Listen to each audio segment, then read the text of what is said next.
Hey guys, Brett Alegre-Wood here with portfolio building tips. So what I want to cover today was affordability and loan to values, because there have been lots of changes and the criteria that lenders use and are required to use. So it's not actually the lenders, it's the regulation that's affecting us. And it may be affecting you, and a lot of people aren't aware of just how it's going to affect you. So what I want to do is take you through some numbers and show you actually how that does affect you. So we'll start off the background behind this. It's all about legislation. So there was this thing from the EU called the Mortgage Credit Directive, all right? And what that basically says, and effectively, it's quite draconian in its approach to lending. And it basically says that if you're a mum and dad, an individual, we don't want to lend to you. And that's being a bit facetious, but the reality is, it's getting harder and harder, and effectively, they're placing the blame on the last crisis, on you and I, not on the banks and big financial institutions and those sort of corporate structures, because it's really, corporate structures get out of this pretty much scot-free. It's the individual investors that it's hurting. And that's been the theme really in the UK for some time now, and it's disappointing. And what it means is that you and I who are looking to build our pension and for our retirement, actually it's got a lot harder. But yet, if you're a corporation, a big corporation, then it's got a lot easier, okay? Maybe not a lot easier, but it certainly hasn't affected you in the same way. So that's disappointing, it really is disappointing. But anyway, come back to the subject, because I can rant on all day about that. Basically, the government has decided that this was too draconian, we'll implement our own national framework. And what they've said is, right, Bank of England, you take control of the Prudential Regulatory Authority, the PRA, and implement this. So that's what they've done, and they've come up with this consumer buy-to-let. So effectively, it's regulation governing how they can give out and the mortgages that they can give out to individual buyers like us on a buy-to-let basis, okay? So that's the background, that's what's happened. Now, interestingly, this is better than this. So if that's some good news, yeah, not really. But anyway, so that's the first point. Number two, second point, is this. The old criteria used to be one of two things, and it changed with lenders, and a lot of this changes with lenders, okay? And it will change over time as well. So it's not set in stone. What is set in stone is the regulation or the application of that within reason, okay? There is still some discretion for lenders. All right, so we used to say 100% coverage, okay? In other words, the rent must cover the mortgage payment by 100% at 6% interest rate, okay?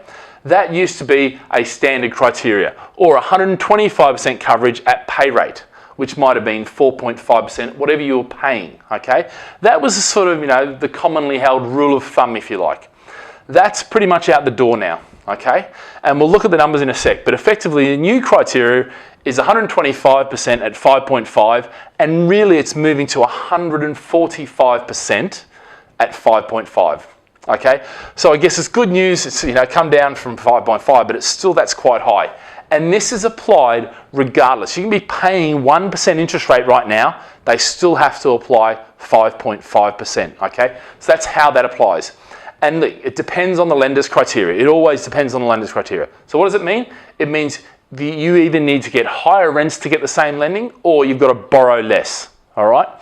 So that's really the essence of what's happening with this particular part of the legislation. There's other stuff going on that will also add on to this. Okay, so let's look at some numbers. So number one is 100K buy-to-let. So if you've got a £100,000 property and you want to get 60% loan to value or a 60K mortgage, all right?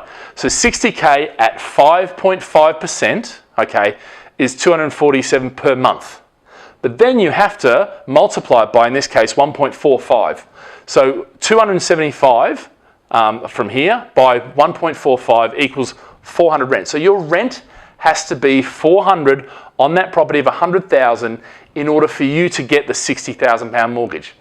Interestingly, if you want to get a 70% or a £70,000 mortgage on that 100,000, it goes from 400 to 465. So the rent must be 465. 80%, 531. Now, this is the stark difference between the old and the new. The old was 100% at 6% or 300. So that's a big jump there at 60%. Yeah? It's a massive jump. It's almost double the rental requirements, yeah, on that versus at 80%. All right, and we used to get 80% lending based on this all the time. So it's quite a considerable jump. And again, You know, you either need to increase the rents, which if you're not increasing your rents, if you're not totally committed and you've got your agent absolutely committed to that, then you know, you're a bloody idiot. You need to take that on because the rents have to go up. We have to push the rents up. Unfortunately, we as one individual don't control the market, all right? So it's going to be very hard to just push the rents up willy-nilly. The market needs to drive the rents up, all right? But you can do everything you can by saying, oh, it's a good tenant, I won't put the rents up. No, put the rents up, yeah? Make them pay the realistic market rent, all right? And the other side is borrow less, all right? Now, let's have a look. So this legislation is one side of it. I haven't even got to the other side of it, which is the debt to income restrictions. And in particular, when you get 4 or more properties, that's when it really starts to hit you, okay? So if you're building a portfolio, this stuff and understanding this and having professionals, you know, a team around you is absolutely essential. Okay, so what number 4, if you bought pre the changes, so in other words, you bought off plan, pre the changes, thinking you're going to get 75% based on the old criteria, that may not be the case anymore. So you need to sit down and do the calculations and work it out. You may have to, because obviously the loan to value potentially will drop, okay? Can you afford the increased deposit? And if you can't, then you need to take action early, okay? It's not a case of trying to blame someone who sold you the property or, you know, blame the mortgage company or blame whoever. The reality is this is outside any individual's control. It has been, you know, a massive push from a governmental level. You know, as an individual, we don't have any control over this, all right? So, but you've got to take action, because if you're completing in the next 6 months, 12 months, you've got to apply for a mortgage, or in fact, even currently, yeah, it is going to affect you. And it may mean that you've got to put an extra 5 or 10 or 20, whatever it is, % into as a deposit, okay? And if you don't have that money, then it might be worth considering flipping. Okay guys, hopefully that gives you a really quick understanding of the changes and the effect on effectively your deposits and the amount you can borrow, all right? Have a great day, live with passion.